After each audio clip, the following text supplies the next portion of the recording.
Mesdemoiselles et messieurs, merci de suivre Contact Pro Live. Aujourd'hui, nous sommes le vendredi 25 septembre et nous sommes très heureux encore une fois de plus d'être devant vous pour ces analyses que nous faisons toujours concernant la Constitution et les responsabilités des animateurs de cette Constitution. Aujourd'hui, encore une fois de plus, pour une énième fois, nous allons parler de l'article 69 de la présidence de la République, donc de l'institution, le président de la République. Pourquoi nous allons parler de cet article qui concerne le président de la République? Parce que dans toutes les bouches, na minoko nyonso, banda na bana ti na mikolo, ukoyoka kaka, il faut président de la République à sala quelque chose. Président de la République, président Kosalaboy, président Kosalaboy. Et puis lui-même s'habille de ce classique-là. Aye mon copain alata parce que c'est lui le chef. Yende mutu aza liboso na biso, yende mutu aza président, c'est lui en principe selon la constitution, yende mutu aza garant ya marche à pays na biso. Donc yende mutu a implémenté donc le chemin, c'est lui qui a le vision naïe ne batutu, il faut pas adhérer na katia vision. Donc avant d'aller un peu plus loin, suivons les grands titres à la une des journaux qui apparaissent sur internet. Nous avons 5 journaux que nous avons l'habitude de vous donner les titres. Et puis on revient tout de suite pour le développement de notre sujet. Voici les titres à la une des journaux qui paraissent sur Internet. Nous commençons par élection.net. Albert Youma appelle la justice congolaise à œuvrer dans la légalité. Clôture de la deuxième session d'échange d'expérience et de bonnes pratiques parlementaires. Et puis Kinshasa, début du Festival national de Gungu. Passe par Actualité CD. Un forum de performance dans la gouvernance de la nation, œuvre ouverte à Kinshasa. Et la FEC, avec d'autres partenaires, avait émis des réserves sur la capacité de l'État à mobiliser les recettes de 11 milliards prévues dans la loi de finances 2020. Congo Profond parle, projet PASDFF officiellement lancé. Massissi Nord Kivu, MSF suspend tout mouvement de ces véhicules jusqu'à nouvel ordre. Nous allons sur 7 sur 7. Kinshasa, Gentini Ngobila remanie son gouvernement. 2 nouveaux ministres font leur entrée. Et puis, bancarisation, les fonctionnaires fictifs existent encore. Ça, c'est 7 sur 7. Tanganyika, le gouverneur Zoé lance les travaux de montage d'une nouvelle usine de production de ciment à Kabimba. Radio Okapi pour terminer, les fonctionnaires fictifs existent encore, reconnaît le comité de suivi de la bancarisation. Chopo, le gouverneur annonce la mise en place d'une commission pour récupérer le bien de l'État spolié. Merci, on se retrouve demain dans un nouveau numéro. Bandeko, merci beaucoup pour la fidélité. Je voudrais encore une fois de plus ici remercier Bandeko O Bazako partager ba émission na biso, Bandeko O Bazako komela biso, Bandeko O Bazako apporter toutes les rectificatifs na ba petites erreurs o tozako commettre. En tout cas, c'est vous allez vraiment m'excuser et ça va biloko moko eko makanango. Je suis très fier parce que tant on a monaka ke bozako corriger nga na ba biloko wana et pe ça ngai moi courage tout ça kosala parce que ça me rassure que quelqu'un est en train de me suivre et que quelqu'un est en train d'apporter une certaine importance dans biloko otozo sala.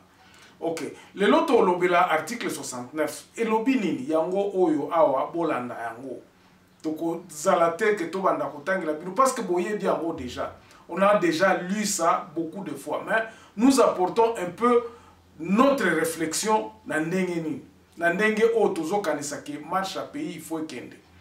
Aujourd'hui, encore une fois de plus, président de la République, semaine passée, Zalaki, vraiment à la une, na réseaux sociaux, tout le monde les condamne, à Kendaki Gomate, bon bato mususu baza komona yango on dirait que ça normal bato mususu baza ko condamner yango vraiment avec la dernière énergie que tokoki jamais ko collaborer na banguna na biso eloko ya makasi oyo eza awa pour l'instant aujourd'hui eza nini vision ya président de la république na exécution ya vision na ye eza ba biloko moko mibale oyo peuple congolais toza ko se retrouver te.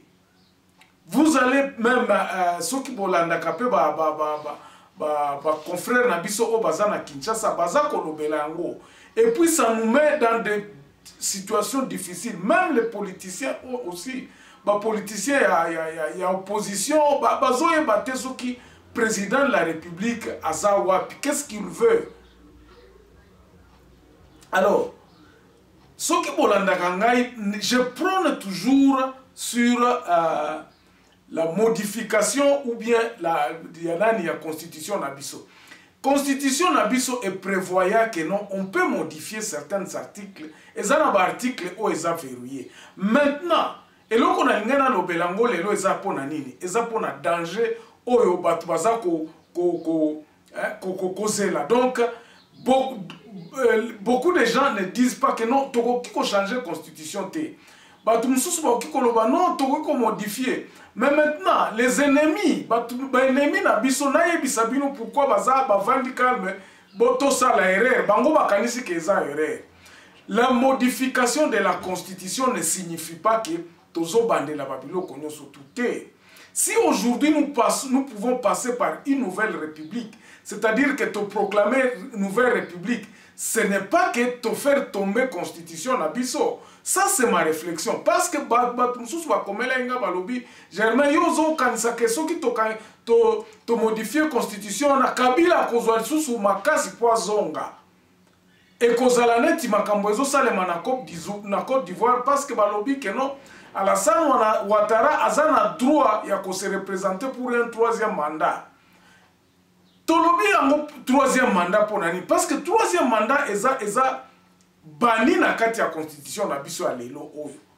Constitution na biso peut permettre que le président de la République a se représenter 2 fois et puis esili accueilli a commis sénateur à vie. Le pays va se renouveler na ndenge o balobaka baba Christo balobaka ke une naissance, une nouvelle naissance. Tant que une nouvelle naissance, tu restes là, la même personne, mais vision d'échanger.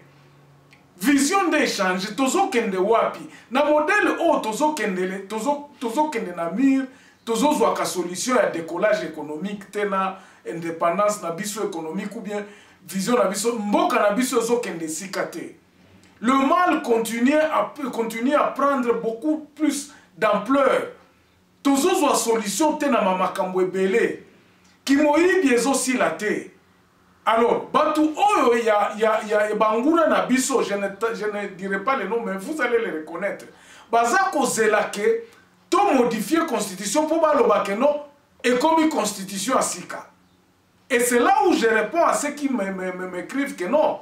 La constitution que nous avons aujourd'hui, c'est celle-là qui nous conduira à une nouvelle république. Et la loi o nyonso o tozoloba ke to modifier ou bien to changer ba loi mususu oyo ezako s'adapter te na marche ya mboka ya mwana ngende na zoloba. Ba député mususu na parlement o ba député à solo, ceux qui travaillent vraiment na parlement ont déjà proposé certains articles à modifier. Ngai nazakolobela mingi refonte à l'État. Comment est-ce que nous pouvons passer de l'unitarisme au fédéralisme? Donc, indépendance à l'institution nabiso. Tout le bango fédéralisme ou bien décentralisation, c'est presque la même chose. Et ça coupe ça pouvoir na base. Et ça coupe ça peuple congolais azala à mesure à se prendre en charge, à mesure à zonga na kosala musala. Constitution à l'élo, ndenge tozo kendele mboka, ezo pesa pouvoir mingi, et puis dans nos bouches, population zolo bakaka, président tale la biso likambo, président sale la biso likambo, okomona ba autonomie ya ba province ezate.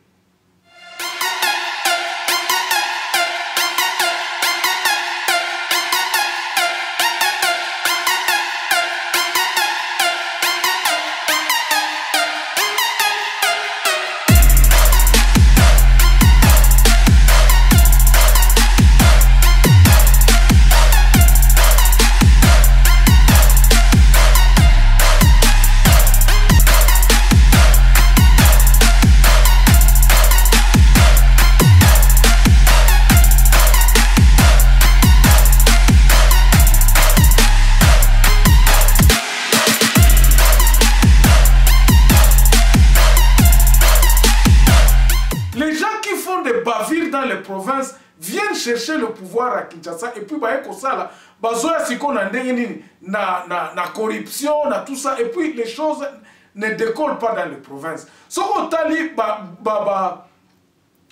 budget par exemple, il y a des provinces, et ça les provinces ne peuvent pas entreprendre aucune action à développement. Parce que les ressources sont gérées par Kinshasa. Les ressources sont entreprendre projet minene. Les ressources sont déjà gérées à Kinshasa. Et puis, gestion même des ressources à Kinshasa est flou. Regardez toute quantité à coltan au Ebimakana Nord Kivu. Quantité à cuivre au Ebimakana na Katanga. Quantité à diamant au Ebimakana na Kasai. Même dans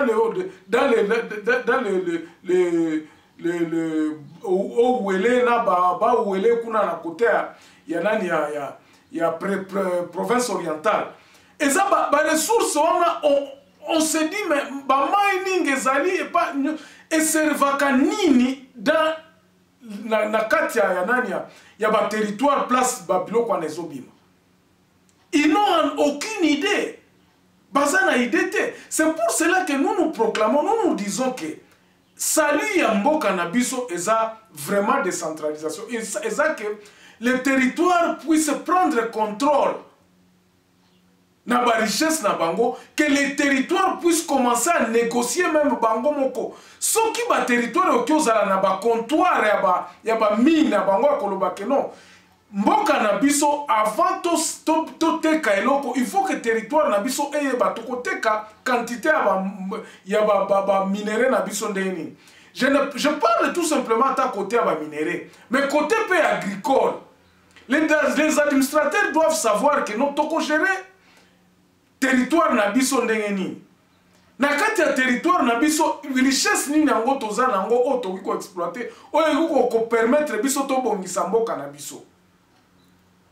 C'est là le problème. Le problème est que non dans le système où il y a unitarisme ndenge tozali awa. Le poids est na président de la République. Présidence yende mutu il faut atala makambubo, il faut ça la bo, il faut régler comme la constitution le dit, azo jouer un arbitre. Le président de la République c'est lui l'arbitre. Bon maintenant quand tu vois les structures ya banani na biso ya direction na biso za na présidence, za na parlement, za na sénat, za pe na gouvernement. Donc l'exécutif na quatre institutions wana. Babylone comme sous elandi ezakaka ezoya na ser Babylone wana nyoso. Est-ce que parlement ça la musala nango concrète aux populations à kolobake non ba loi auto voter oyo eza applicable oyo. Mais je vous dis par exemple que ce qui décentralisation ezalaki et que les parlements provinciaux pouvaient prendre des décisions à Kolobake. Nous avons voté loi. Que dans la province Nabiso, loi moko ko sala par exemple sur Makambwa Balabala. Loi oza ekozala peine na Congolais. Ba loi on ekozala applicable directement et que le Congolais qui se trouve sur le territoire, sur la province, a consentir en haut. Bon, donc ce qui par exemple les provinces pouvaient décider à Kolobake non, mutute à Kobimiselo ko pas na biso bien au côté selo ko pas na province na biso sans que nous les territoires ou bien la province na biso ezalana intérêt na kati ya babiloko anate. Si quelqu'un amène des choses territoire ou bien province ko yeba que non, tozana ba commerçant autant. Lelo c'est impossible. On ne connaît pas qui fait quoi dans les provinces. Pourquoi? Parce que tout le pouvoir est là qui donne à Katia au gouvernement central. Même le passeport, imagine-toi, pour avoir un passeport, les provinces n'en ont pas. Il y a un total quand nous allons réfléchir sur la modification de la Constitution, il faut que tous allons na idée moko que la loi modifier na Katia Constitution na biso ezala de sorte que le pouvoir puisse vraiment rentrer à la base.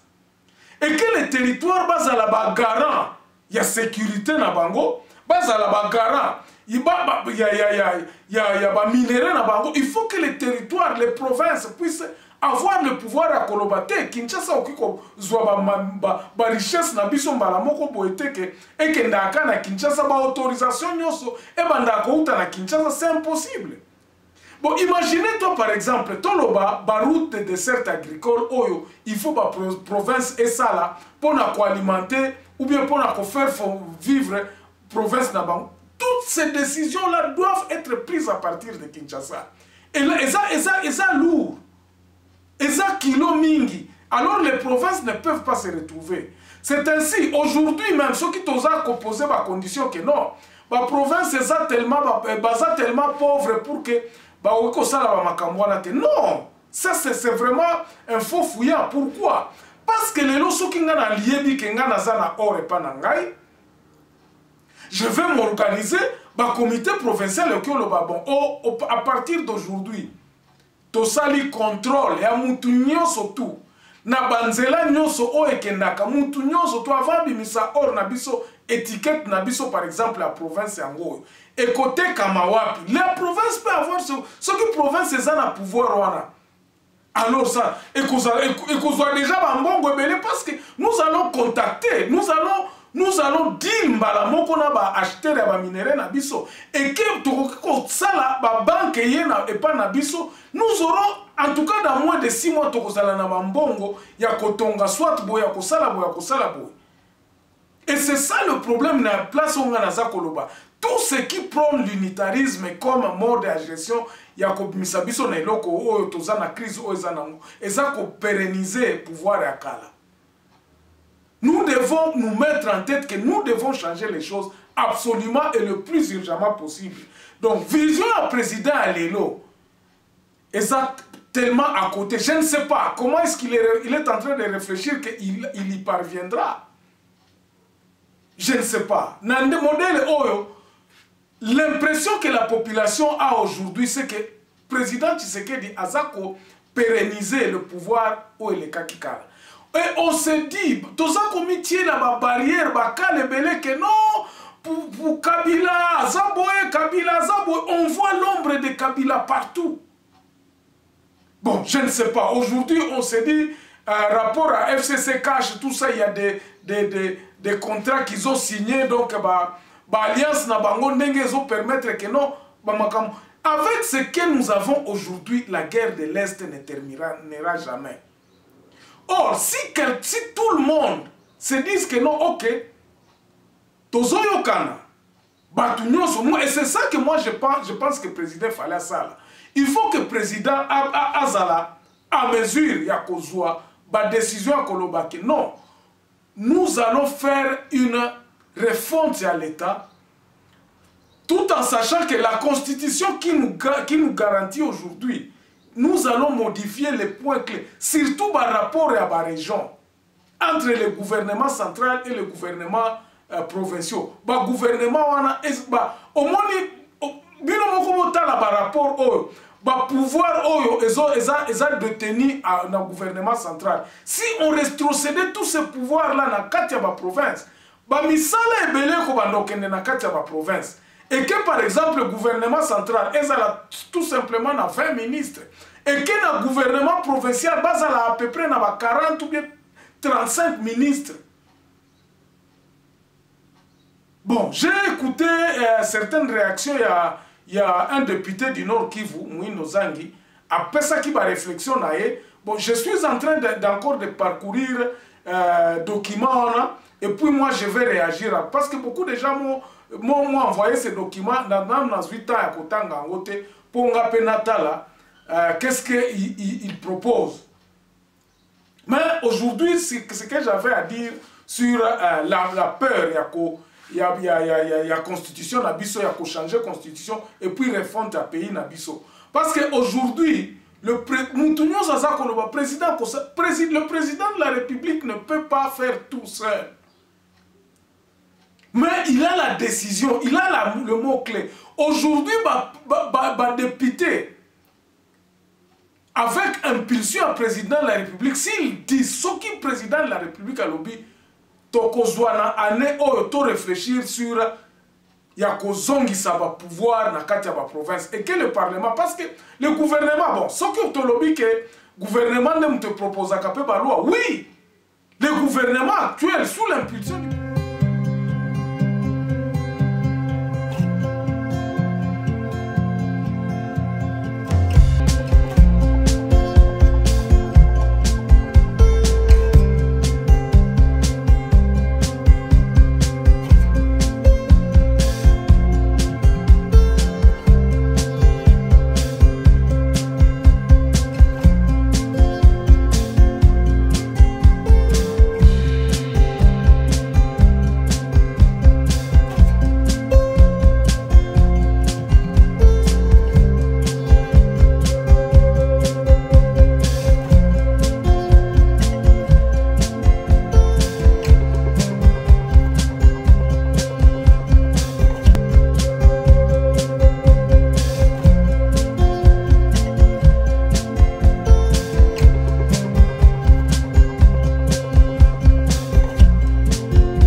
Sous l'impulsion du président de la République, gouvernement, président à Salakaba Conseil des ministres, non?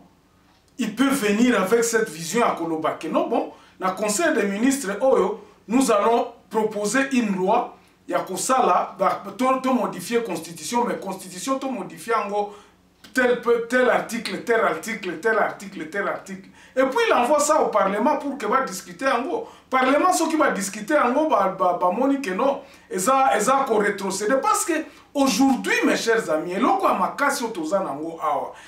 que pouvoir, peuple. Il faut que le peuple puisse se prendre en charge.